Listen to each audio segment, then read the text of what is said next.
प्रभु राम देव भगवान अल्लाह खुदा ईश आदि नाम एक ही शक्ति के हैं।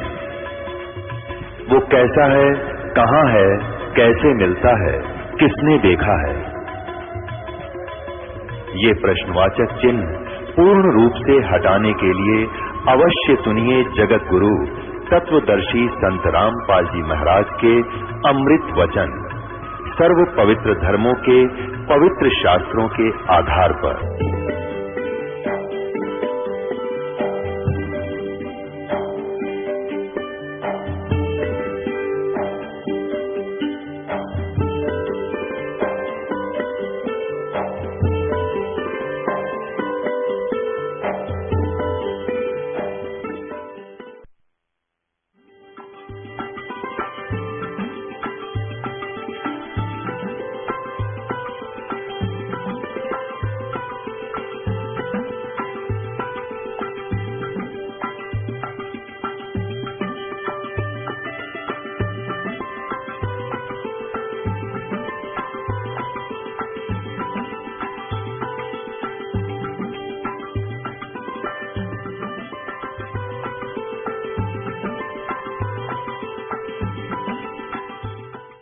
ये बेमतलब की जो दुर्घटनाएं होंगी, अकाल मृत्युएं होती हैं, तो इनसे दुख होता है हमारे को। बच्चा मर गया, कोई पत्नी मर गई, कोई पति मर गया, किसी को कैंसर होगी, तो उनसे बचने के लिए परमात्मा कहते हैं आप मेरी द्वारा दी गई ये साधना करो, ये मंत्र जाप करो, मैं तुम्हारी फिर रक्षा करूंगा, अकाल मृत्यु नहीं होने दूंगा। तुम्हारे बच्चे तुम्हें प्यारे लगते हैं, 5 पिता प्यारे लगते हैं, तो ये तभी ये प्यार बना रहेगा जब सत भक्ति करोगे, ये भी सुरक्षित रहेंगे।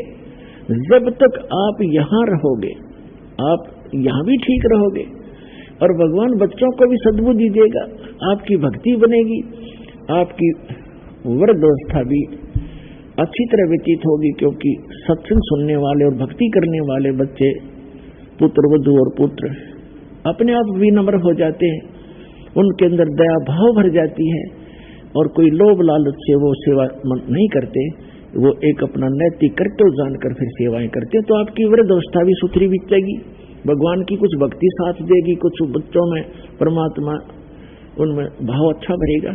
तो इस प्रकार परमात्मा कहते हैं जब तक आप यहाँ रहो इस गंदे लोक में, तो हमारी शरण ग्रहण करो, आपको यहाँ भी सुख दूंगा। और जब यहाँ से जाओगे, विमान में बैठकर जाओगे, आपको महसूस ही नहीं होगा कि आपकी मृत्यु हुई। आप शरीर छोड़ोगे पता नहीं चलेगा, क्योंकि ये तो एक ऊपर का खोखा है, ये तो सबसे गंदा बॉडी है जो आपको प्राप्त है, हमें प्राप्त है, और इसमें इसको हम फाइनल मान रहे हैं तो बहुत अच्छा है। ये अच्छा इसलिए है कि इससे हम भक्ति कर सकते हैं, न युक्ति अच्छा नहीं, और इस भक्ति के लिए ये सबसे अच्छा है, क्योंकि ये मानव शरीर बार बार प्राप्त नहीं होता, इसलिए इसका सदुपयोग करें। अब हम आपको बताना चाहेंगे, ये दास आपको बताएगा कि आप यहां फंसे कैसे। सबसे पहले आपको इस भक्ति मार्ग में लगने से पहले, इस ज्ञान को ग्रहण करने से पहले सृष्टि रचना का ज्ञान होना अनिवार्य है। जिसमें आपको सृष्टि रचना का ज्ञान हो जाएगा, फिर आपको सभी सदग्रंथ और यो काल का सारा जाल आसानी से समझ में आओगा। तो पुण्यात्माओं, ये सत्संग, ये ज्ञान हमने कभी सुना नहीं था, जिस कारण से प्रथम बार सुनोगे तो ऐसा लगेगा जैसे वैसे बनावटी सी कहानी है, लेकिन जब सदग्रंथों से दास प्रमाणित करेगा उस कथा को, आप दांतों तले उंगली दबाओगे कि सचमुच ये तो सारा ही सत्य है। अब आपको दास सुनाएगा, परमेश्वर कबीर जी जो हैं, ये धानक दुल्हा रूप में जो काशी में 120 वर्ष रहे थे, ये पूर्ण परमात्मा हैं, ये सारी सृष्टि के रचनहार हैं, और हम सभी आत्माओं के जनक हैं।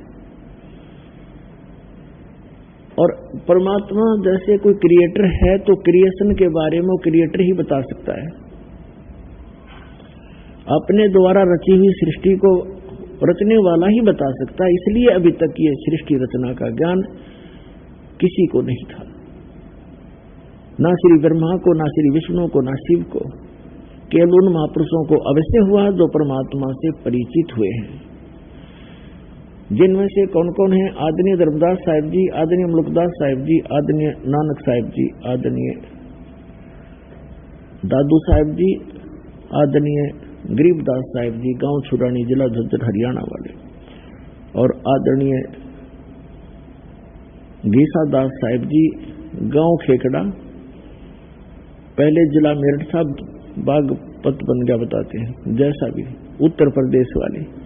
इन महापुरुषों और आदरणीय स्वामी रामानंद जी, काशी बनारस वाले, इनको परमात्मा सीधे मिले और सचखंड दिखाया, ऊपर का सतलोक जहां वो परमात्मा रहते हैं, और उनको फिर वापस छोड़ा, अपने गवाह बना के, अपने साक्षी बनाए। उन महापुरुषों को ये ज्ञान था, लेकिन उनकी वाणी में इतना डिटेल नहीं बनाया उन्होंने। क्यों? उनको मालूम था कि भगवान ने जो ज्ञान दे ही रखा है तो बार बार उसको बताने का कोई औचित्य नहीं रह जाता। तो परमेश्वर कबीर जी ने अपने द्वारा रची हुई सृष्टि को कैसे बताया है कि पहले केवल परमात्मा कबीर जी थे अकेले, और वो एक कमल के ऊपर विराजमान थे। उसके बाद उन्होंने नीचे के सभी, सबसे पहले उन्होंने अकय लोक, अनामी लोक की रचना की। उसमें वे अकेले रहते हैं, पूरे सारे के सारे लोक में परमात्मा अकेले ही रहते हैं। उस वहां बैठकर परमात्मा ने नीचे के 3 लोकों की ओर रचना की अपने वचन से। अकय लोक से नीचे अगम लोक है, उससे नीचे अलख लोक है, उससे नीचे फिर सत्य लोक है। ये 4 लोक हैं ऊपर के, ये अविनाशी कहलाते हैं, और ये चारों मिलाकर भी एक ही अविनाशी लोक कहलाता है। जैसे भारतवर्ष के अंदर बहुत से राज्य हैं और सारे राज्य मिलाकर भी भारत कहलाता है, ऐसे। और परमात्मा ने अन्य तीनों लोकों में भी अपना ही अन्य रूप बनाया, और प्रत्येक में ऐसा ही गुम्बद और सिंहासन बनाया, उसमें विराजमान है परमात्मा। और सबसे नीचे वाला जो सतलोक है, उसमें भी परमात्मा ऐसे ही एक बहुत बड़े गुम्बद के अंदर और एक सिंहासन पर, तख्त पर विराजमान है। तो वहां बैठकर, सतलोक में बैठकर परमात्मा ने पहले सतलोक की रचना की। सतलोक के अंदर पहले एक वचन से 16 द्वीप बनाए, और फिर 16 वचनों से 16 पुत्रों की उत्पत्ति की। उनमें से एक अचिंत नाम का भी एक पुत्र है, सहजदास, जोगजीत आदि ये उनके पुत्र हैं। तो उसके बाद परमात्मा ने अचिंत से कहा, उसके बाद परमात्मा ने मानसरोवर वगैरह वहां की सब रचना कर दी थी। तब परमात्मा ने ये झटका देने के लिए कि समर्थ का काम समर्थ ही कर सकता है, यदि कोई दूसरा चेष्टा करता है तो वो गलती ही करता होता है।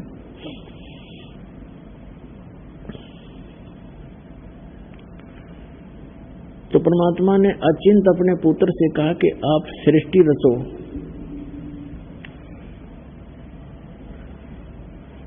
अचिंत ने अपने वचन से अक्षर पुरुष की उत्पत्ति की।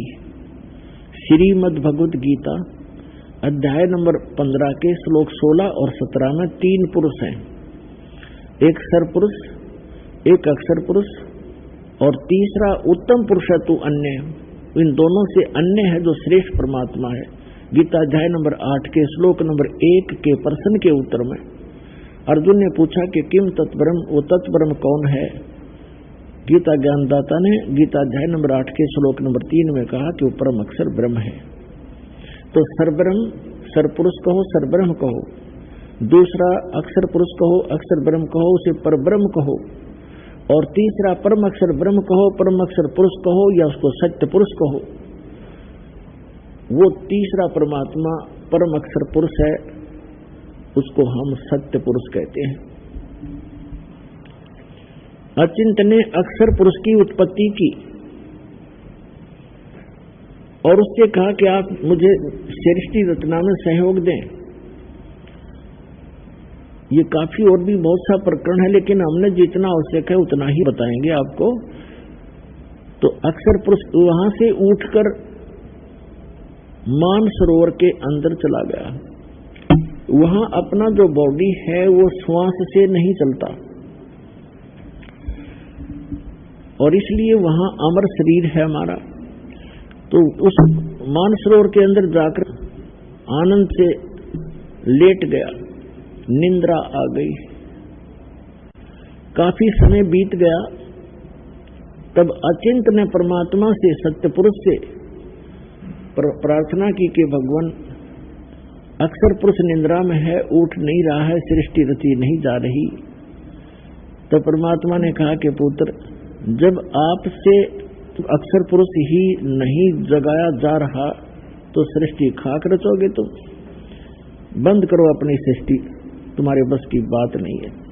इस बात से अचिंत बहुत शर्मिंदा हुआ और क्षमा याचना की कि भगवान आगे से कोई हम ऐसे काम नहीं करेंगे, आपकी आज्ञा से ही मैंने ये सब कुछ किया था। तो परमात्मा ने कहा कि मैंने इसलिए तुझे आज्ञा दी थी कि तुम्हारे अक्षमता का आपको पता चल जाए कि जिसका काम उसी को साजे और करे तो मूर्ख बात जाए। ये तो एक देसी कहावत है।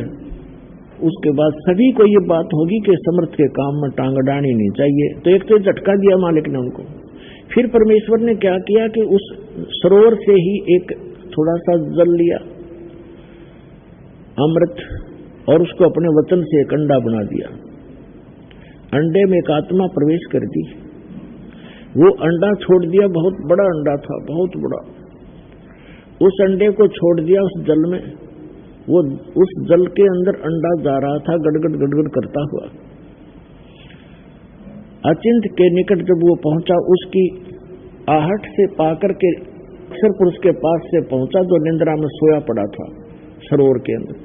जब अक्षर पुरुष के पास से वो पहुंचा, निकट पहुंचा, तो एकदम उसकी आंखें निंद्रा भंग होगी। अक्षर पुरुष की निंद्रा भंग हुई तो उस जैसे कोई अधूरी नींद जाग जाता है तो वो कोप से देखता है, उसमें कुछ गुस्सा सा होता है। ऐसे कोपित दृष्टि से उसने देखा कि किसने मेरी निंद्रा भंग की है, तो वो अंडा फूट गया। उस तेज से अंडा दो भाग हो गया। उसमें से ये ज्योत स्वरूपी निरंजन, जिसको आगे चल के काल कहा गया, जिसको सरपुरुष भी कहते हैं, गीता अध्याय नंबर 15 के श्लोक नंबर 16 में सरपुरुष कहा है। तो आकाशवाणी की परमात्मा ने, सत्य पुरुष ने, कि अक्षर पुरुष तुम निंद्रा में थे, आपको जगाने के लिए ये सब कुछ क्रिया की थी, और तुम दोनों बाहर आ जाओ। अक्षर पुरुष और ये सरपुरुष, ये दोनों सरोवर से बाहर आ गए। फिर परमात्मा ने आदेश दिया कि आप जाओ, दोनों के दोनों अचिंत के द्वीप में रहो, अचिंत के लोक में रहो। उसके पश्चात परमात्मा ने, सत्य पुरुष ने, हम सभी आत्माओं की रचना की, उत्पत्ति की। हम सभी का परिवार था। बहुत सुंदर मकान महल है वहां पर, बहुत सुंदर, जैसे हीरे मोतियों की चमक होती है, वहां की जो बिल्डिंग बनी हुई है उनमें ऐसी सुंदर चमक है। बहुत ही मनमोहक और सुंदर महल हैं, बहुत लंबे चौड़े बने हुए हैं, और आगे उनके बहुत सुंदर पार्क है, उसमें अपने आप फुहारे छूट रहे हैं, जहां जिस सुख को आप छोड़कर आ चुके हो। पुण्यात्माओं, इस बात को आप हृदय में जता लेना। ये किसी डूम बाट के गीत नहीं है कि किसी को प्रसन्न करने के लिए या स्वार्थवश गाए गए हों। ये गॉड गिवन स्पिरिचुअल नॉलेज है, और उन महापुरुषों ने बताया है जिनको भगवान मिले हैं, उन्होंने इसका समर्थन किया है, और दास ने इसको अच्छी तरह जाना है और आपके समक्ष इसको इसलिए व्याख्यान किया है। वो सुख वहां पर है, कोई काम नहीं, आपस में कोई राग द्वेष नहीं, क्योंकि किसी चीज का अभाव नहीं है। जैसे आप एक रिहर्सल करते हो, यहां आते हो सतलोक आश्रम बरवाला जिला हिसार में, और यहाँ आपसे कितने ही दिन रुको 2 दिन 4 दिन हफ्ता 10 दिन, तो आप क्या देखते हो कि आपको एक जैसी व्यवस्था, लेटने बैठने सोने का स्थान एक जैसा, पंखे कूलर जो लगे हुए हैं वो आपके एक जैसे, और उधर से खाना है सबको एक स्थान पर बना बना तैयार मिलता है। कभी जाओ खाना खाओ, कभी किसी टाइम, और कभी चाय की भरी भराई वो टैंकी तैयार रहती है, कभी टूटी मरोड़ी गिलास भर पियो गटगट। यहाँ आपको बगैर किए सारी वस्तु मिल रही है, और यहाँ भी कोई राग द्वेष पैदा करता तो मूर्ख आदमी है। अब क्या करते हैं, हमारी क्योंकि वृत्ति घनी खराब होगी।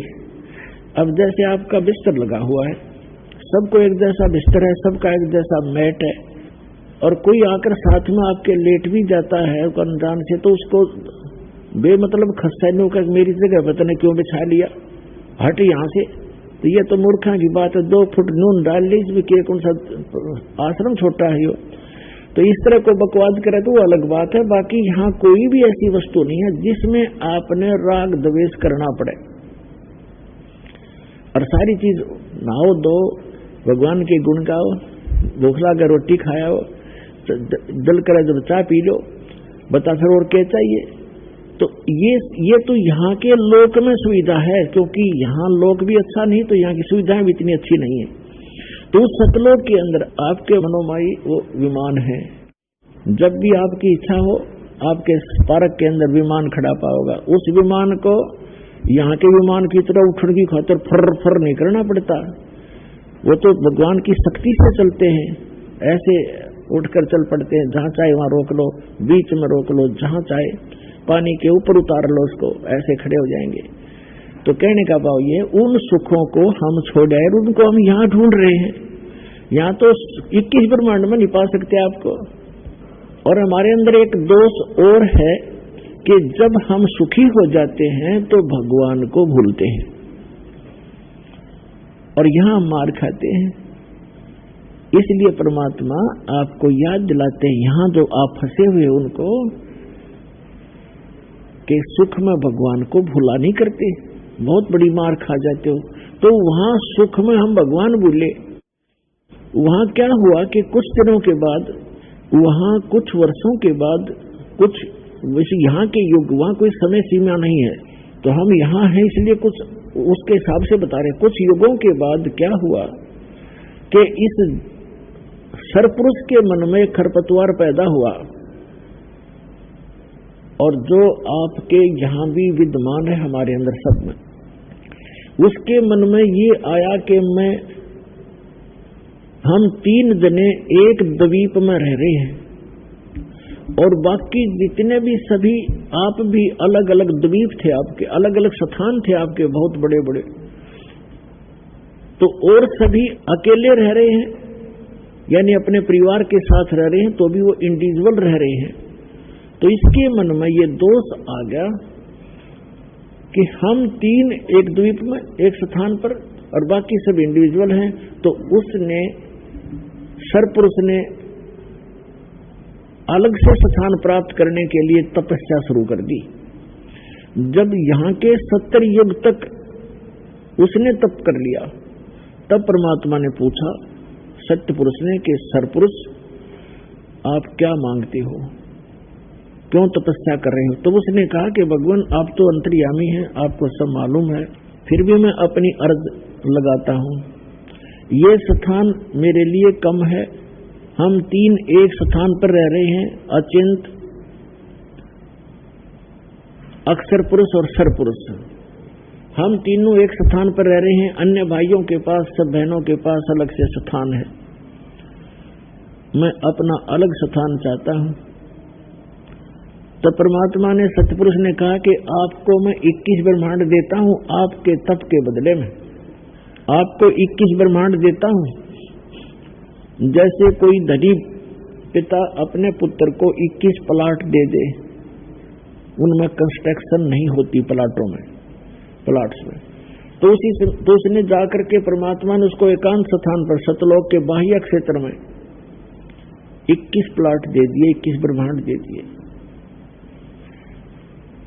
अब ये सरपुरुष वहां घूम रहा है, कभी उस प्लाट को देख रहा है, कभी उस प्लाट को देख रहा है, कभी उसको देख रहा है, खाली पड़े। फिर उसके मन में आई कि इनमें कंस्ट्रक्शन हो, रचना हो, तब बात बने। इसने फिर तपस्या शुरू की, क्योंकि सारा कुछ वो कुल मालिक है जिसके आगे सभी भिखारी हैं।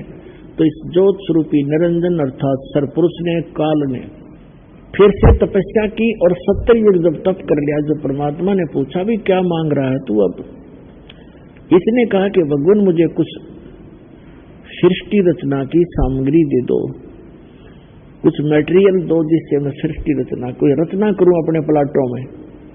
तब परमेश्वर ने उसको 5 तत्व और 3 गुण दे दिए कि ले बेटा खेल खिलौनों ते ये 3 गुण, रजगुण, सतगुण और तमगुण दे दिए, और ये 5 तत्व दे दिए, जैसे आकाश, अग्नि, वायु, जल, पृथ्वी आदि। इसने वहां पर इन पदार्थों से रचना की, इन मटेरियल से। फिर इसने सोचा कि इसमें कुछ आत्मा भी मेरे साथ हो, अकेला करूंगा क्या। इसने फिर से तपस्या शुरू की। अपने आत्माओं हम क्यों फंसे, अब हम यहां क्यों फंसे, उसका कारण ये बना कि जब ये तपस्या कर रहा था और हम सभी आत्माएं इसको देख रहे थे, ये एक पैर पे खड़ा होकर तपस्या कर रहा था, कभी उस पैर को बदल लेता था, कभी उसको बदल लेता था, और हम इसको देख रहे थे।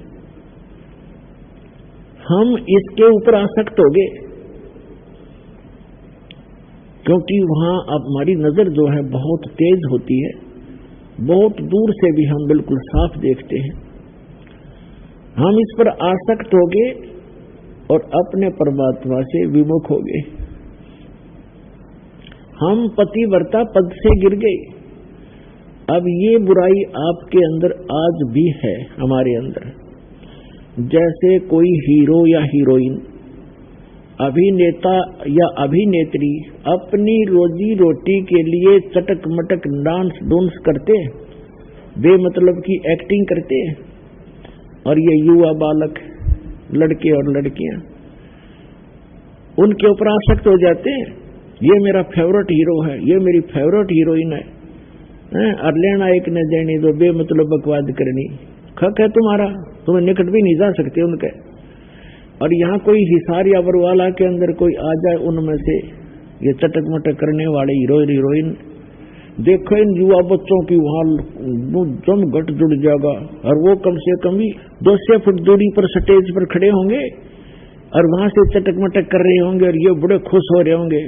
बता, सारे दिन धूल फांक कर उल्टे आ जा, खाक मिला उनसे उनको। वो अपनी रोजी रोटी के लिए प्रसिद्धि पा रहे हैं और ये बच्चे उसके ऊपर आसक्त हो रहे हैं। तो ये बीमारी हमारे वहां लगी थी, ये दोष हमारी आत्मा में वहां से घर किया हुआ है। और जैसे कितने ही अच्छे भाई बहन हैं, कितने उनमें प्यार है, और कुछ दिनों के बाद विवाह होगा, विवाह होते ही अलग होना कंपलसरी है उन्हें, मरोड़ी कुछ भी लग गया उनके मन में, अलग जरूर होंगे, रह ही नहीं सकते। तो ये भी वहां से लगी थी। न सोचेंगे अलग होकर मैं यूं बनाऊंगा, अपने बच्चा न बढ़िया खुआऊंगा और बढ़िया कोठी बनाऊंगा, न्यारा रहूंगा। वो तो होना जाना वही है जो आपको मिला, लेकिन दुर्बुद्धि हमारे अंदर घर कर चुकी है, ये अपना प्रभाव दिखाती ही रहेगी। यहाँ इसका कोई विकल्प नहीं है। इसका विकल्प यही है कि आप जो दास बता रहा है, ज्ञान भगवान ने बताया है, इस अनुसार साधना करके आप यहाँ से पीछा छुटवा के उस लोक में चले जाओगे जहाँ कोई दुख नहीं, वहाँ कोई परेशानी नहीं है, वहाँ मृत्यु नहीं, बुढ़ापा नहीं, कोई रोग नहीं, ऐसा सुंदर शरीर मिलेगा। इस शरीर के अंदर एक सूक्ष्म शरीर है, और उस सूक्ष्म शरीर के ऊपर एक और अंदर और शरीर है, 3-4 शरीर है। उसके बाद आत्मा का ओरिजिनल शरीर है, बॉडी है। उस बॉडी के ऊपर वहां जाकर के और एक शरीर मंडा जाएगा जैसा ये है, और वो शरीर अमर होगा। उसमें नाड़ी तंत्र नहीं है, और उसमें राग द्वेष नहीं है, उसमें बीपी हाई लो शुगर या कोई उसमें डिसीज नहीं होता। इतना सुंदर शरीर मिलेगा, और पहले हमें वही प्राप्त था, हम आकर इसमें फंस गए हैं। अब इस ज्योत स्वरूपी निरंजन ने अपने साथ कुछ आत्माओं को लेने के लिए फिर तपस्या शुरू की। जब इसने तीसरी बार जो तपस्या शुरू करी, तब परमात्मा ने पूछा कि ज्योत निरंजन अब क्या मांग रहा? जो मांगा तुझे दे दिया। और उस दौरान जब हम इस ज्योत निरंजन पर आसक्त थे, इसकी ये तपस्या कर रहा था और हम देखे थे। और आज भी ये देख लो आप, किसी गांव के गोरे बनी में और कोई बाबा तपन लग जाए, सारा गांव देखने जाएगा उसने, सारा गांव देख का होगा बाबा तपे, 10 दिन हो गए, 20 दिन हो गए, 1 महीना हो गया, बैठे नहीं हो तो खड़ा रहे, झूल पर झूल है, बस सारे देखने जाएंगे। बता कोई बात हुई? अब जैसे एक आदमी लड्डू खावे मान लीजिए, अब दूसरे उसने देखने जाओगे लड्डू खावे, हो देख लड्डू खावे, क्या तो गया? फिर कहता आप भी खाओ जब पेट भरे। तो इस तरह की जो बुराइयां हैं ये हमारे वहां से घर करी हुई है, और वही हमारे अंदर आज ये हमें परेशान रखती हैं। उसी तरह हम क्रिया कर रहे होते हैं। अब क्या हुआ कि बीच बीच में जब हम उसको देख रहे थे, उसकी तरफ हमारी आसक्तता बन गई थी, ज्योत निरंजन की तरफ, छर पुरुष की तरफ, तो परमात्मा आकाशवाणी किया करते थे कि बच्चों तुम ना देखो इसको, अपना मस्त रहो और इसको अपनी क्रिया करने दो। हम क्या करते रहे, ये आदत अपने यहाँ भी है कि हम ऊपर से ऐसे हो गए जैसे बिल्कुल हम नहीं देख रहे हैं, पर अंदर से कसक ज्यों की तो बनी रही। इसकी चाह हमारे हृदय में घनी बन गई, हम आसक्त हो गए इस पर बुरी तरह, और वो अंतर्यामी जान गया कि इनका नाश निकट है, ये मुझसे भी धोखा कर रहे हैं, मुझे भी ऊपर से दिखा रहे हैं कि हम नहीं देख रहे हैं और अंदर से उसको चाह रहे हैं। तो हम पति भरता पद से गिर गए। तो परमात्मा ने कहा कि बोल भाई, तो परमात्मा ने हमें वहां से निकालना अनिवार्य समझा। किस प्रकार? जैसे सेब विक्रेता होता है, सेब ये फ्रूट, उसको वो सेब कितनी प्यारी होती है और एक सेब कितनी कीमती होती है। अब उसको देखता है कि जो सेब डिफेक्टिव होगी, भले ही वो कितनी कीमती भी थी और प्यारी भी थी, लेकिन वो रखेगा नहीं उनमें, उसको उठाकर कूड़े में फेंकना उसकी मजबूरी है, ना तो औरन खराब कर दे वो। तो इस प्रकार हम वो डिफेक्टिव सेब हो गए उस भगवान के। उनकी आत्मा बड़ी दुख पावे है जब सेब विक्रेता की एक सेब खराब हो जाए, उसको पता कितना लॉस हो गया, लेकिन मजबूरी है उसको वहां से फेंकना एक कूड़े में। तो पुण्यात्माओं, परमात्मा ने हमें वहां से उठाकर इस कूड़े में डालना अनिवार्य समझाना, औरों को खराब कर देते। तब परमात्मा को मालूम था, तब परमेश्वर ने कहा कि जो स्वरूपी निरंजन तीसरी बार किस लिए तप कर रहा है? तो उसने कहा कि भगवान मुझे कुछ आत्माएं दे दो। तो परमात्मा ने कहा भी मैं आत्मा नहीं दे सकता, क्योंकि ये मेरे अंश हैं, मेरे शरीर से निकले हैं, वचन से उत्पन्न हुए हैं। अपने आत्मा जिस माँ से किसी बच्चे ने जन्म लिया हो, उसकी ममता उसको पता होता है। एक माई का ऐसा लड़का हुआ कति अपंग सा, और उसमें भी उसकी इतनी गजब की ममता होती है, बेशक वो कैसा ही है लेकिन उसकी आत्मा उसमें फंसी हुई होती है। इसी प्रकार वो परमात्मा कहते हैं कि ये सभी आत्माएं मेरे से उत्पन्न हुई, मेरे शरीर से निकली है। वचन से हो जन्म हो, वो भी उतने प्यारे लगते हैं जिसके वचन से उत्पन्न होते हैं, उसको उतने ही प्रिय होते हैं। तो परमात्मा ने कहा भी मैं ऐसे नहीं दे सकता, ये मेरी आत्मा है, तो इनको दुखी करेगा, तो इनको परेशान करेगा वहां पर। तो इसने कहा कि नहीं, मैं सत्य का राज करूंगा, जैसा जो कर्म करेगा उसको वैसा ही फल दूंगा। परमात्मा ने पहले तो इससे हाँ भरवाई, फिर कहा भी देख ले, पर एक बात है, उनसे पूछ ले, जो सब इच्छा से जाना चाहता हो तो चले जाएगा, मैं आज्ञा नहीं दूंगा उनको जाने की, जब तक वो स्वयं डिमांड नहीं करेंगे। तो ज्योति निरंजन ये सरपुरुष आपके पास, हमारे पास आया। जब हमारे पास आया तो जैसे कोई हीरो आ जाता है तो चारों तरफ बच्चे कैसे इकट्ठे हो जाते हैं, ऐसे हम चारों तरफ उसको झूम गए। उसने कहा कि मैंने पिताजी से तपस्या करके अलग से द्वीप, अलग से ब्रह्मांड प्राप्त किए, स्थान प्राप्त किया है, क्या मेरे साथ चलोगे तुम? हम तो पहले तैयार थे, तो हमने सब ने कह दिया कि चल पड़ेंगे, यदि पिताजी आज्ञा दे देंगे तो हम चलेंगे, हम तैयार हैं। तब परमेश्वर के पास जाकर के ज्योति निरंजन ने कहा कि जी कुछ आत्माएं मेरे साथ जाने को तैयार हैं, पर आपकी आज्ञा चाहते हैं। परमेश्वर ने कहा सत्यपुरुष ने, कबीर जी ने, कि चल मेरे साथ, मेरे सामने जो हाँ भरेगा तेरे साथ जाने की तो मैं अलाउड करूंगा। तो जो ही परमात्मा और वो ये सरपुरुष आए हमारे पास, तो परमात्मा ने कहा कि बोल भाई कौन आत्मा इनके साथ जाना चाहता है, अपना हाथ खड़ा करो। अब हम आगे थे चारों तरफ से, परमात्मा के आदेश से वहां बैठ गया। सेकंड में वहां सारा काम होता है, बैठ गए पूरे क्षेत्र में। तो परमात्मा ने कहा कि जो इनके साथ जाना चाहते हैं, सरपुरुष के साथ इसके ब्रह्मांडों में रहना चाहते हैं, हाथ खड़ा करो।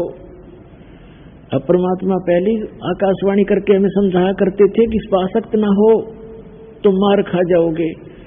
अब उस दिन वो बात उनका याद आई और पिताजी के सामने अब कैसे कहें हम जाना चाहते हैं, सन्नाटा छा गया, कोई नहीं बोला। तब परमेश्वर ने कहा कि सरपुरुष आप तो कह रहे थे कुछ जाना चाहते हैं तो बोलते ही नहीं, झूठ बोल रहा तू। तब सरपुरुष ने कहा कि पिताजी ये आप के सामने नहीं बोल रहे हैं, पहले तो सभी कह रहे थे जितने यहां बैठे हैं। तब इतनी बात हो रही थी, तभी एक आत्मा ने खड़ा होकर के स्वीकृति दी उसको। अब जो ही उसने एक खड़ा हुआ तो हमने सभी ने हाथ खड़े कर दिए और खड़े भी हो गए। हमने सोचा कहीं ये अकेला ही सारा काम लूट ले और हम रह जा पीछे। देखा देखी सारे खड़े हो गए, जितने यहां फंसे हुए हैं, चींटी बने हैं, हाथी बने हैं, कुत्ते बने हैं, गधे बने हैं, सुअर बने। पर हर में तो हम वहां से आए, हम वहां सभी मानव शरीर थे हमारे। तो परमात्मा ने कहा ठीक है ज्योति निरंजन यानी सरपुरुष तू जा अपने लोक में, 21 ब्रह्मांडों में जा। जिस जिसने तेरे साथ जाने की स्वीकृति दी है उनका मुझे सब मालूम है, मेरे पास उनके सब कोड वर्ड नंबर उपलब्ध हैं। इन सबको मैं भेजूंगा, पर न्यू कानू लापड़दा नहीं भेज सकता। इनको मैं अलग से व्यवस्था करूंगा, बीज रूप में बनाऊंगा पुनः। और अब तू जा, वो भेज दिया। जिस आत्मा ने सबसे पहले स्वीकृति दी थी उसको एक सुंदर लड़की बना दिया अपने वचन से, और उस लड़की के अंदर वो सभी आत्माएं सूक्ष्म रूप में डाल दी। अपने आत्माओं जैसे एक वट वृक्ष देखा होगा, बड़का वृक्ष। बड़का वृक्ष इतना बड़ा होता है बहुत गुना, और उसका बीज होता है राई जितना, राई से छोटा होता है बड़का बीज। अब परमात्मा ने उन सबको बीज रूप बना दिया। परमात्मा की वचन में सारी शक्ति है, वो कुछ भी कर सकता है। तो जितने भी वहां थे सब बीज रूप में बना दिए, और उस बीज को अपने वचन से उस लड़की जो बनाई थी प्रथम जिसने स्वीकृति दी थी उसके शरीर में प्रवेश कर दिया, सारे के सारे बीज रूप में। और उस लड़की से कहा कि बेटी अब तेरे को वहां भेज रहे हैं ज्योति निरंजन के पास, सरपुरुष के पास, और उसके साथ मिलकर तू ये सृष्टि रच देना। तेरे को वचन शक्ति दे दी है मैंने। वचन से जितने भी तू जीव कहेगी, चाहे पशु बनाना, चाहे पक्षी बनाना, और चाहे तो देव बनाना, मनुष्य बनाना, जैसा सोचेगी वैसे ही बन जाएंगे। अपने पुत्र सहजदास से कहा कि सहजदास अपनी बहन को ज्योति निरंजन के पास छोड़ आओ। अब उस सरपुरुष के पास और उसको बता देना कि ऐसे ऐसे मैंने इसके अंदर सभी वो आत्माएं जो तेरे साथ आना चाहती थी बीज रूप में डाल दी हैं, और ये बहन जितने भी तू कहेगा उतने ही नर और मादा उत्पन्न कर देगी।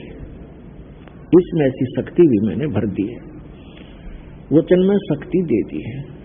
सहजदास ने जाकर के ज्योति निरंजन से सारी वार्ता सुना दी और लड़की को वहां छोड़कर वापस आ गया। अब वहां दोनों अकेले रह गए, सरपुरुष और ये लड़की जिसको अब दुर्गा कहते हैं, जो अष्टंगी कहलाती है। अब ये दोनों रहे। तो लड़की युवा होने के कारण उसका रंग रूप निखरा हुआ था, तो पुण्यात्माओं, ये बलात्कार की जो बुराई हमारे अंदर घर की है सभी प्राणियों में, ये वहीं से रोग लगा था। अब जिस राजा यानी जिस भगवान के, जिस स्वामी के राज में हम रह रहे हैं, उस जैसा भाव सबका बन ही जाता है। यथा राजा तथा प्रजा। तो ज्योत निरंजन ने वहां उस लड़की के साथ बलात्कार करने की चेष्टा की। लड़की अपना हर सामर्थ्य तक अपनी इज्जत की रक्षा के लिए वो सब कुछ करती है। तो उस दुर्गा ने कहा कि ज्योत निरंजन, बात सुन, देख, तो पहले अंडे से उत्पन्न हुआ पिता के वचन थे, बाद में हमारी उत्पत्ति हुई, हम आपके छोटे भाई बहन हैं। अब मैं पिता के वचन से उत्पन्न हुई हूँ लड़की, आप पिता के वचन से हुए हो लड़के, तो मैं आपकी बहन हूँ, और बहन के साथ ये दुष्कर्म तुझे पापग्रस्त कर देगा, तो जुल्म ना कर, और मेरे पास पिता की दी हुई वो वचन शक्ति है, जितने प्राणी तू कहेगा मैं उत्पन्न कर दूंगी। पर ज्योत निरंजन जो है वो कामवश इतना अंधा हो गया था, वासनावश, कि उसने एक नहीं सुनी और लड़की के साथ अत्यधिक निकट आकर दुर्व्यवहार करने की चेष्टा की। अभद्र तरीके से मुंह खोला तो लड़की ने कोई और चारा ना दिखा, सूक्ष्म रूप बनाया और उसके अंदर प्रवेश कर गई। मुख के माध्यम से पेट में चलेगी और कहीं अपनी इज्जत की रक्षा उसको लगी नहीं, सुरक्षा का स्थान नहीं मिला, और वहां पेट से पुकार किया परमात्मा से कि हे पिताजी मेरी रक्षा करो, हे पिताजी मेरी रक्षा करो। परमात्मा को पता था कि इनको किसे लड्डू देगा, यूं जाकर पता था पहले। तब परमात्मा अपने पुत्र जोगजीत का रूप बनाकर, जो प्रथम सबसे पहले 16 उत्पन्न किए थे, उनमें से सहजदास, जोगजीत, अचिंत, तो जोगजीत का रूप बनाकर उस सरपुरुष के 21 ब्रह्मांड में प्रकट हो गए और कहा कि ज्योति निरंजन तूने जुल्म कर दिया। ऐसे सच्चे लोक में जो ऐसा जुल्म करता है उसको बहुत भयंकर दंड मिलता है। सुन ले आदेश परम पिता का, आज से तेरा नाम काल होगा। 1 लाख मानव शरीरधारी प्राणियों का तो नित आहार किया करेगा। तूने इस लड़की को अपने निगल लिया, इसके साथ दुर्व्यवहार किया है। लड़की को उसके पेट से निकाल दिया, उसके पेट को चीर कर, और कहा कि तुम दोनों अब निकल जाओ 21 ब्रह्मांड को लेकर सच्चे लोक तक, सतलोक से। अब वहां ज्योत निरंजन ने बहुत प्रार्थना की, विनय की, गिड़गिड़ाया कि भाई मुझे माफ करवा दो पिताजी से। खुद मालिक खड़े थे और खड़े थे वो अपने पुत्र जोगजीत के रूप में।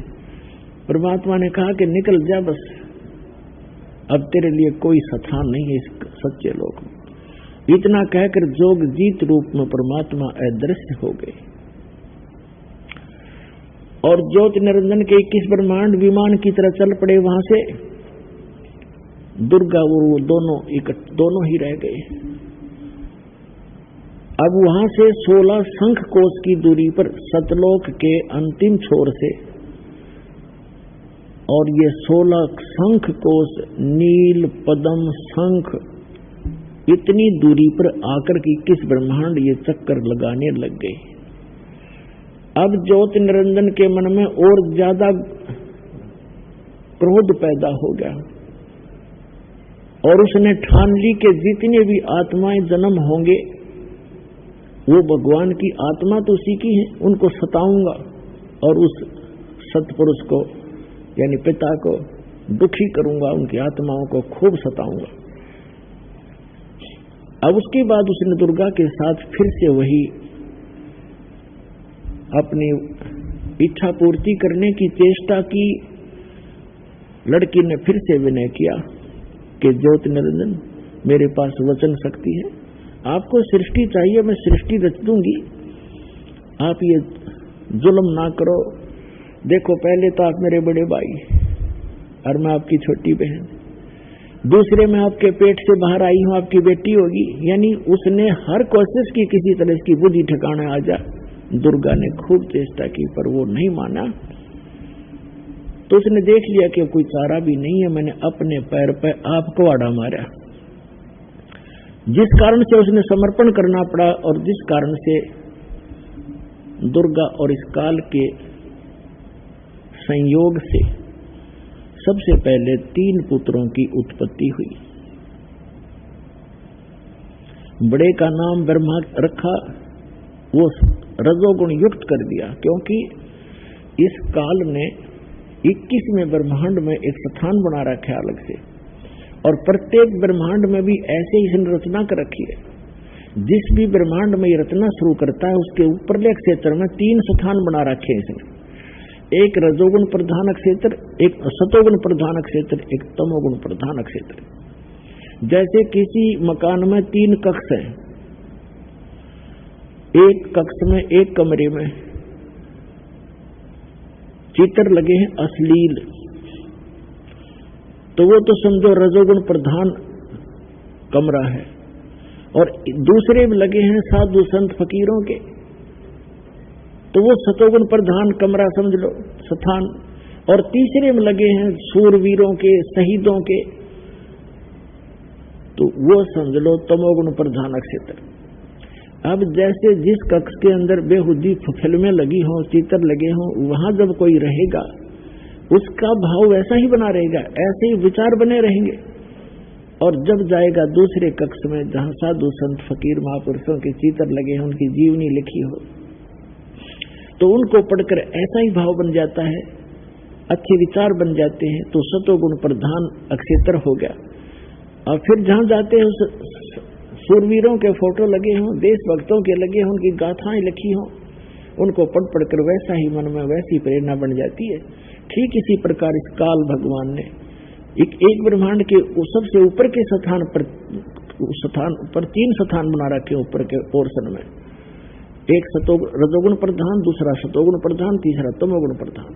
और वहां ये क्या छल करता है, अपना रूप तो बना लेता है ब्रह्मा जैसा पंचमुखी, और दुर्गा को सावित्री रूप बना लेता है।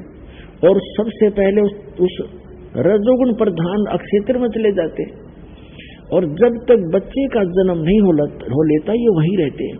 जिस कारण से वो बच्चे की वृत्ति, उसका स्वभाव, उसका स्वरूप उस जैसा ही जन्म लेता है, तो वो रजोगुण ब्रह्मा बन जाता है।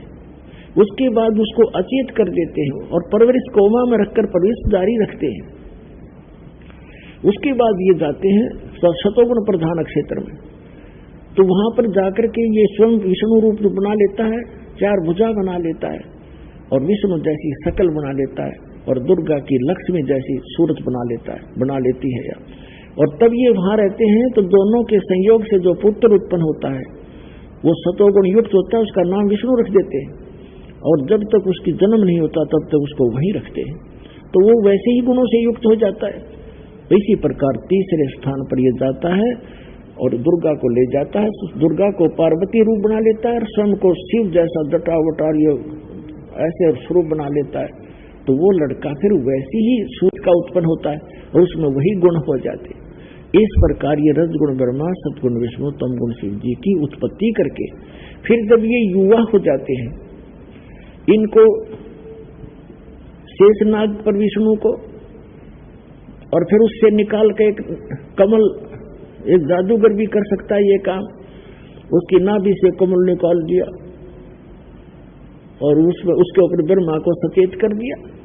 उधर शिव को वहां से ला करके सचेत कर दिया, वहां कैलाश पर्वत पर उन तीनों को इकट्ठा कर दिया। श्री देवी भागवत के 3 स्कंद में आपको अभी दिखाएंगे, उसके अंदर पूरा विवरण लिखा हुआ है। इन तीनों को इकट्ठा किया, विमान में बैठाया दुर्गा ने, विष्णु जी बेहोश पड़े थे, उसमें से एक देवी निकली, फिर वो सचेत हुआ, फिर आगे विमान में बैठा कर ले गए।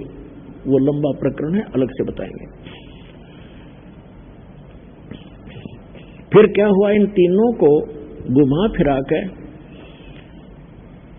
और इनको अलग अलग द्वीप दे दिए, अलग अलग इनकी राजधानी बना दी। ब्रह्मा जी को ब्रह्मापुरी में, बना दी, विष्णु जी को विष्णु लोक बना के वहां दे दिया, छोड़ दिया, शिव जी को शिवलोक बना के छोड़ दिया। काल ने अपनी पत्नी से कहा कि आज से मैं प्रतिज्ञा करता हूं, मैं कभी किसी के सामने अपने वास्तविक रूप में नहीं आऊंगा और मेरा भेद नहीं बताओगी किसी को। यदि तूने मेरा भेद बता दिया तो मेरे से बुरा नहीं होगा। अब ये दुर्गा फंस गई, इसके अनुसार चलना इसकी व्यवस्था होगी, और इसके कहने से सौ झूठ बोलती है, सब छल करती है, अपने पुत्रों को भी वास्तविकता नहीं बताती है। अपना आत्मा अब आपके मन में ये आएगा कि पिताजी तो जानी जान थे, उन्होंने तो हमें नहीं आने देना चाहिए था यहाँ पर। पुण्यात्माओं, हम इतनी प्रबल इच्छा होगी हमारी, डटे नहीं डटे। एक समय ये दास जूनियर इंजीनियर की नौकरी कर रहा था, और वहां एक हमारा भी कंस्ट्रक्शन काम था और साथ में एक नहर वालों का भी कंस्ट्रक्शन कार्य था। तो वहां एक लड़की मजदूरी कर रही थी। दोपहर के समय वृक्ष के नीचे मजदूर भी बैठे थे, हम भी वहां बैठे थे, हम भी अपना खाना ले गए थे, वो खा रहे थे, वो बच्चे भी, वो मजदूर भी खाना खुना खा रहे थे। और एक लड़की रो रही थी बुरी तरह। उसके दो बच्चे थे, एक तो वहां नीचे सो रहा था मिट्टी में, और एक को उसने वृक्ष के टांग रखा था, एक कपड़े में बांध कर, जैसे पालना सा बना देती है। उससे पूछा कि बहन क्यों रो रही है तू, क्या बात है, ना खाना खाया आपने? उसने बताया कि मैं एक बहुत बड़े धनी बाप की बेटी थी और मैंने अपने कर्म आप फोड़ लिए, जिसके आज मैं विवाह किया है, मैंने अपनी मर्जी से विवाह किया है, और ये हमारे वहां नौकर था और मैं इसके जाल में फंस गई। मेरे माता पिता ने मुझे खूब समझाया, बेटा बहुत दुख पावेगी, और हम विवाह ही तो करना है, हम कर देंगे, तेरा अच्छी तरह करेंगे, अपनी देख रेख में रखेंगे। लेकिन मैं कतई नहीं मानी, मैं इतना आसक्त होगी इस दुष्ट व्यक्ति पे।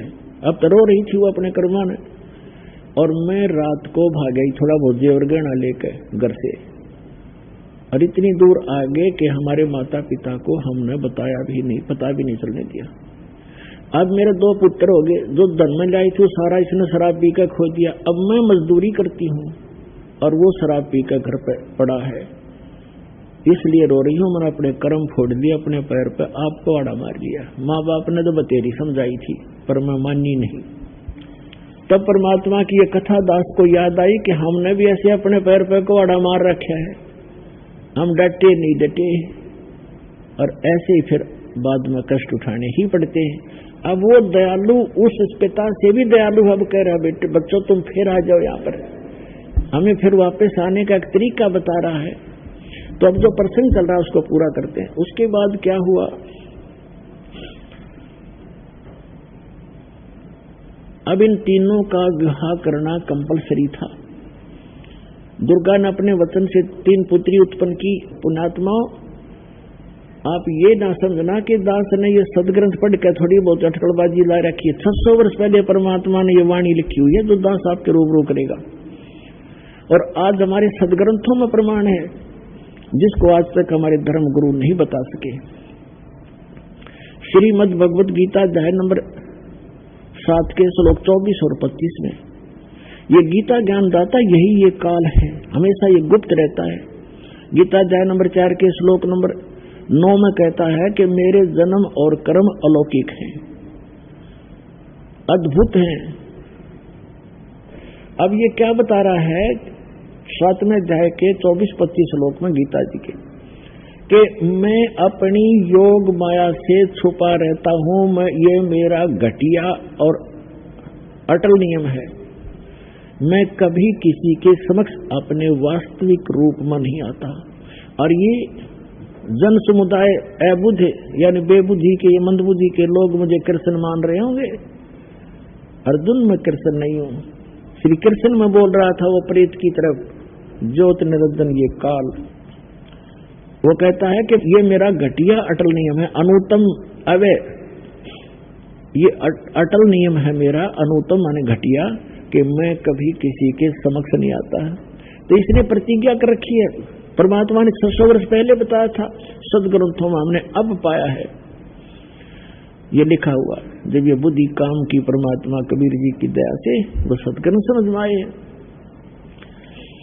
तो उसने कहा कि मैं कभी किसी को दर्शन नहीं दूंगा, मैं अपने वास्तविक रूप में कभी नहीं आऊंगा, तो मेरा भेद मत बताना और सारे संसार को संभाल। तब दुर्गा ने कहा कि आप अच्छी बात करते हो, मैं एक औरत और इतने बड़े 21 ब्रह्मांड को कैसे संभालूंगी? अब मैं फंस गई आपके कितने नाच नचा दे, तो कैसे संभाल पाऊंगी मैं? तब उसने कहा था कि तू चिंता मत कर, सब कुछ मैं करूंगा, पर करूंगा गुप्त रूप से, किसी को पता नहीं लगने दूंगा। आकाशवाणी की इस काल ने कि दुर्गा इनका विवाह कर। तब दुर्गा ने देवी जी ने अपने मुख से, अपने वचन से 3 पुत्रियां उत्पन्न की और समुद्र में छुपा दिया। उसने सारा बता दिया काल ने, इनको समुद्र में छुपा दे जाके अपनी शक्ति से अचेत करके। और उधर से मैं सारी व्यवस्था करता हूं वहां पर। इस काल ने एक पर्वत रखा, उसके चारों तरफ शेषनाग लपेट दिया और कहा 3 पुत्रों को भेज दिए, उस सागर मंथन करें। अब तीनों वहां पर गए। दुर्गा ने बता दिया कि जाओ सागर मंथन करो, वहां सारी व्यवस्था मिलेगी। इन्होंने जो ही वो पकड़ के लाए, तो बहाना था, अपने आप घूम रहा था, सारा कुछ बहाना था। तो उसमें से 3 लड़कियां निकली। दुर्गा ने कहा था कि जो भी वस्तु निकले उसकी पहचान रखना, अलग अलग लाना। जो प्रथम निकले, द्वितीय निकले, तृतीय निकले, उनको याद रखना कौन सी पहले, कौन सी दूसरी, कौन सी वस्तु तीसरी बार आई। तो 3 लड़कियां आई, वो फंक्शन अपने आप बंद हो गया, नहीं चला। वो समझ गए कि बस यही मिलना था। वापस आ गए, अलग अलग लड़कियों को साथ लेकर के मां से बताया कि ये प्रथम निकली थी, ये द्वितीय निकली थी, ये तृतीय निकली थी। इसी प्रकार इन 3 पुत्रों का जन्म हुआ था। प्रथम ब्रह्मा का हुआ था, दूसरा विष्णु का हुआ था, दुर्गा और इस काल के संयोग से, और तीसरा शंकर का हुआ था। तब दुर्गा ने कहा कि जो प्रथम निकली थी उसका नाम सावित्री रखा और ब्रह्मा से विवाह कर दिया। वहां कोई बारात नहीं थी उस समय। पुण्यात्माओं कुछ ध्यान देना दास के वचनों पर। जिस समय ब्रह्मा और विष्णु का विवाह हुआ, शिव का विवाह हुआ, वहां बारात नहीं थी। मां ने कह दिया यह लड़की बेटा तेरे ब्याह दी, हो गया ब्याह। ऐसे दूसरी का नाम लक्ष्मी रखा और विष्णु से शादी कर दी जो दूसरी बार निकली थी, और तीसरी बार जो निकली थी सबसे लास्ट में वो शंकर से ब्याह दी। अब जो हम ड्रामा करते हैं ये हम भगवान के विधान के विरुद्ध करते हैं। बारात ले लेना, नाचना और कूदना और फंड करना। तो यहां से फिर इस काल भगवान की सृष्टि प्रारंभ हुई, सुर असुर उत्पन्न हुए। आगे फिर चलकर ये पूरा ब्रह्मांड, ये पृथ्वी सृष्टि से भर गई। अब इसका प्रमाण आपको थोड़ा सा 600 वर्ष पहले परमात्मा ने बताई अपनी अमृतवाणी में सुनाता हूं, ताकि आपको विश्वास होगा। अब इति सिद्धम के दुर्गा और काल के संयोग से, पति पत्नी व्यवहार से विष्णु की उत्पत्ति हुई। अब सिद्ध हो गया विष्णु की माता दुर्गा और पिता ये सदाशिव का पिता। नेक्स्ट है समाप्त हुआ। देखिए अब ये हमने पढ़ा, तेरा विष्णु नाम विख्यात हुआ, 6वां अध्याय समाप्त हुआ। 7वें अध्याय में रुद्र संहिता और पृष्ठ नंबर 103 पे अब ब्रह्मा जी कहते हैं देव से तत्पश्चात। अब हम इसके ज्ञान बोध में आते हैं। ज्ञान बोध, ये है ज्ञान बोध। ज्ञान बोध नामक अध्याय है और बोध सागर एक खंड है। इसके 21 पृष्ठ पे हम आपको सुनाते हैं। परमात्मा ने कहा, धर्मदास ये जग बोराना, कोई न जाने पद निर्वाणा। निर्वाणा माने मोक्ष मार्ग, किसी को ज्ञान नहीं। निर्वाण माने मोक्ष। यही कारण मैं कथा पसारा, जग से कहिए राम नियारा। ये मिसप्रिंट कर रखा है इन कबीर पंथियों ने। अज्ञानता के कारण कई अक्षर बदल रखे हैं, ये राम है। यही ज्ञान जग जीव सुनावो, सब जीवों का भरम नसाओ। अब मैं तुमसे कहूँ चिताई, तेरे देवन की उत्पत्ति भाई। तेरे तीनों देवताओं का जन्म मृत्यु बताता हूँ, कैसे उत्पत्ति हुई। परमात्मा ने कहा कि धर्मदास अपनी प्यारी आत्मा धर्मदास जी को, क्योंकि परमात्मा का विधान है, परमात्मा का जो नियम है वो अटल है। और यही वेदों में प्रमाणित है कि वेदों में भगवान की महिमा लिखी है परमात्मा की। उसमें कहा है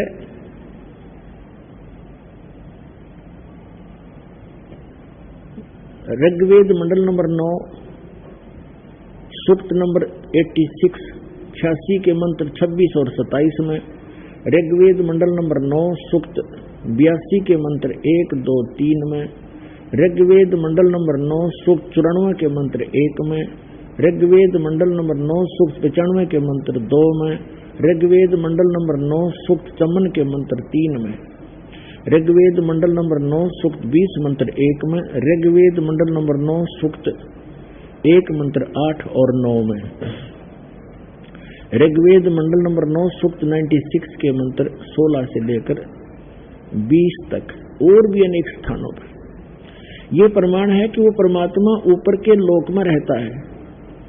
ऊपर चौथे लोक में भी भगवान रहता है, जहां से बैठकर सबकी रचना करता है, और वहां से फिर नीचे के लोक सतलोक में भी रहता है, तीसरे मुक्ति धाम में। वहां से गति करके चलता है, वहां से गति करके आता है और अच्छी आत्माओं को मिलता है, उनको ज्ञान बताता है, यथार्थ ज्ञान से परिचित कराता है, और वो कवियों की तरह असर करता है, और अपने ज्ञान को लोकोक्तियों के माध्यम से, दोहों के माध्यम से वो बोल बोल के उच्चारण करके सुनाता है। गीता अध्याय नंबर 4 के श्लोक नंबर 32 में कहा है कि अर्जुन, यथार्थ जो भक्ति और यज्ञों की जानकारी विस्तार के साथ सच्चिदानंद घन ब्रह्मण मुखे, सच्चिदानंद घन ब्रह्म ने जो अपने मुख कमल से ज्ञान बोला है, उसमें है वो यथार्थ ज्ञान।